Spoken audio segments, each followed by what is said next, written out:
Si vous mangez peu et que votre ventre grossit, ce n'est pas votre faute, c'est une erreur biologique. Vous mangez peu, vous faites attention à chaque bouchée, vous avez peut-être même éliminé le pain et les pâtes le soir, et pourtant la graisse s'accumule obstinément, surtout autour de votre ventre. Vous montez sur la balance et le chiffre ne bouge pas. C'est frustrant, c'est injuste, et je parie que vous vous dites « je n'ai aucune volonté » ou « mon métabolisme est cassé ». Laissez-moi vous dire une chose essentielle dès maintenant. La réponse n'est pas un manque de volonté de votre part. Ce n'est pas parce que vous êtes faible.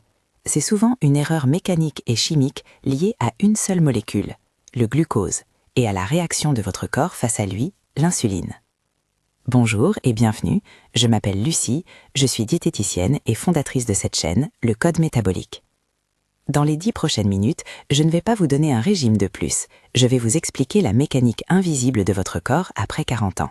Je vais vous montrer pourquoi votre organisme peut décider de stocker du gras, même quand vos calories semblent faibles. Et surtout, je vais vous donner 4 stratégies concrètes, de véritables codes, que vous pouvez appliquer dès votre prochain repas pour inverser la vapeur.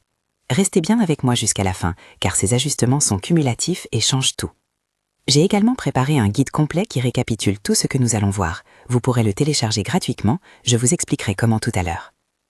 Pour comprendre ce qui vous arrive, laissez-moi vous raconter l'histoire de Mélanie. Mélanie a 45 ans. C'est une femme active qui pense faire tout ce qu'il faut pour sa santé. Elle ne mange pas de fast-food, elle ne boit pas de soda. Le matin, elle prend un verre de jus d'orange pour les vitamines, 2 tartines de pain complet parce qu'on lui a dit que c'était mieux, avec un peu de confiture et un café noir. À midi, pressée par le travail, elle mange un sandwich sain ou une petite salade de pâtes.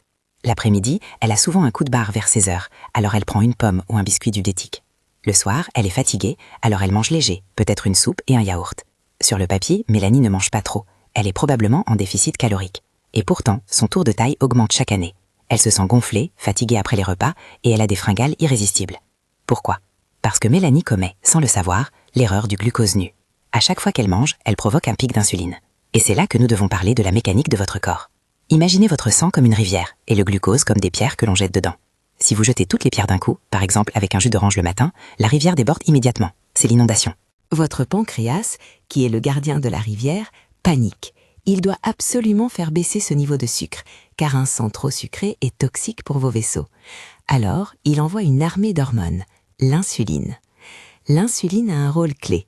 Elle prend le sucre du sang et elle va toquer à la porte de vos cellules pour leur dire « Ouvrez-vous, voici de l'énergie ». Quand nous avons 20 ans, les cellules entendent bien. Elles ouvrent la porte, le sucre entre et tout va bien. Mais après des années de pics de sucre et avec les changements hormonaux de la quarantaine, nos cellules deviennent un peu sourdes. Elles n'entendent plus l'insuline toquer à la porte. C'est ce qu'on appelle l'insulinorésistance. Le pancréas doit alors crier plus fort, c'est-à-dire envoyer beaucoup plus d'insuline pour obtenir le même résultat. Et c'est là que le piège se referme. Car l'insuline a une deuxième fonction. En plus de gérer le sucre, c'est l'hormone principale du stockage. Tant que l'insuline circule en quantité élevée dans votre sang, elle envoie un signal chimique formel à votre corps. Verrouger les réserves de graisse, interdiction de brûler du gras, stocker tout ce qui entre. C'est pour cela que Mélanie ne maigrit pas. Même si elle mange peu de calories, son insuline est constamment élevée à cause de la façon dont elle mange ses glucides. Son corps est biologiquement verrouillé en mode stockage. Pour déverrouiller cette porte, nous n'avons pas besoin de couper les vivres. Nous devons simplement calmer l'insuline. Comment faire? En utilisant ce que j'appelle la méthode FPL et en appliquant 4 codes mécaniques. Pas de pilule magique, juste de la biologie. Le premier code est le plus puissant, l'ordre des aliments. Cela peut sembler trop simple pour être vrai, mais des études cliniques ont montré que l'ordre dans lequel vous mangez les éléments de votre assiette peut réduire le pic de glucose de 30 à 70%. Si Mélanie mange ses pâtes en premier, elles arrivent dans l'estomac vide, sont digérées en quelques minutes et passent dans le sang comme un tsunami de sucre, pic d'insuline immédiat. Mais si elle change l'ordre, tout change. La règle est la suivante, les fibres en premier, les protéines et graisses en second et les féculents et sucres en dernier. Imaginez les fibres des légumes, salades, haricots verts, brocolis, comme un filet de sécurité. Quand vous les mangez en début de repas, elles tapissent la paroi de votre intestin. Elles créent un maillage visqueux. Ensuite, vous mangez vos protéines, viande, poisson, œufs, qui ralentissent la vidange de l'estomac. Enfin, quand vous mangez vos pâtes ou votre fruit à la fin, le sucre qu'il contient tombe dans ce filet de fibres. Au lieu de passer dans le sang en 10 minutes, il va passer goutte à goutte, lentement. Votre pancréas reste calme, l'insuline reste basse et vous restez en mode brûlage de graisse au lieu de basculer en mode stockage. Concrètement, dès demain midi, ne touchez pas à votre pain ou à votre riz tant que vous n'avez pas fini vos légumes et votre viande. C'est un petit changement d'habitude qui a un impact hormonal massif. Le deuxième code est crucial pour vos collations. Ne mangez jamais de glucides nus.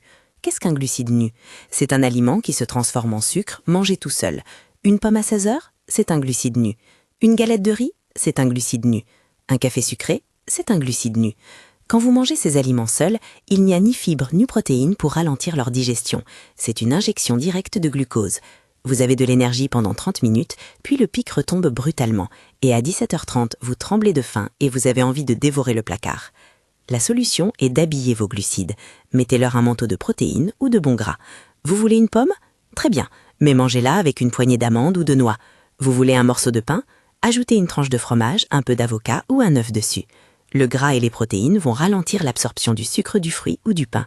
Vous serez rassasié plus longtemps et surtout vous éviterez le pic d'insuline qui stocke le gras. C'est la fin des fringales incontrôlables.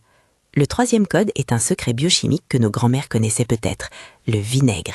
L'acide acétique contenu dans le vinaigre, en particulier le vinaigre de cidre, a un super pouvoir. Il est capable d'inhiber temporairement une enzyme dans votre salive et votre estomac, celle-là même qui découpe l'amidon pour le transformer en glucose.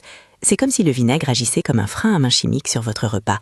En prenant une cuillère à soupe de vinaigre de cidre, diluée dans un grand verre d'eau, environ 15 à 20 minutes avant un repas riche en glucides, vous pouvez réduire la réponse insulinique de manière significative. Attention, ce n'est pas une excuse pour manger n'importe quoi, et si vous avez l'estomac sensible, des brûlures ou un ulcère, ne faites pas ça.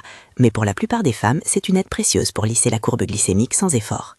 Enfin, le quatrième code est celui qui permet de vider le réservoir, le mouvement post-repas. Nous avons tous ce réflexe. On mange, on se sent un peu lourd, et on va s'asseoir dans le canapé ou devant l'ordinateur. C'est la pire chose à faire pour votre glycémie. Quand vous restez immobile, vos muscles sont au repos et refusent de laisser entrer le glucose sans une grosse dose d'insuline. En revanche, si vous bougez, même doucement, vos muscles se contractent. En se contractant, ils activent un mécanisme de secours pour absorber le sucre du sang immédiatement afin de produire de l'énergie. Ils deviennent des éponges à glucose.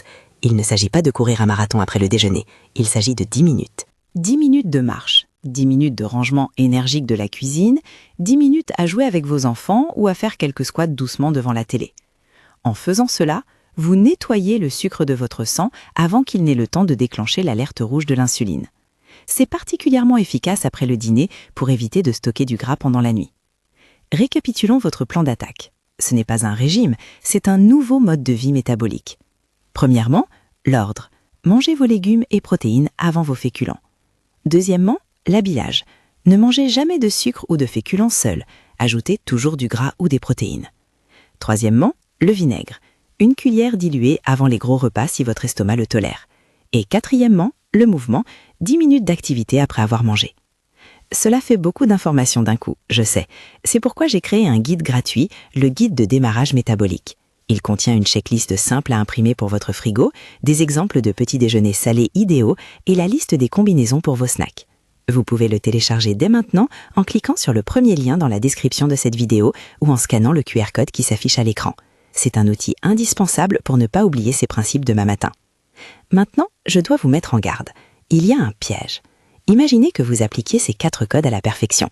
Vous changez l'ordre, vous marchez, vous faites tout bien, mais dans 2 semaines, votre ventre est toujours là. Pire, vous vous sentez toujours gonflé et votre visage est bouffi au réveil. Si c'est le cas, alors le coupable n'est peut-être plus l'insuline. Il y a une autre hormone beaucoup plus sournoise qui peut bloquer votre perte de poids même si vous mangez 0 sucre. Cette hormone, c'est le cortisol, l'hormone du stress. Le ventre de cortisol est différent du ventre de glucose. Il ne réagit pas aux mêmes solutions. Savoir faire la différence entre les deux est crucial pour ne pas perdre des mois d'efforts inutiles.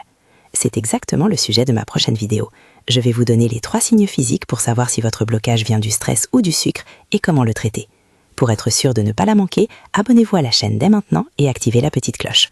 Mettez un j'aime si cette vidéo vous a aidé à comprendre votre corps et dites-moi en commentaire, lequel de ces 4 codes allez-vous tester demain? J'ai hâte de vous lire. À très vite!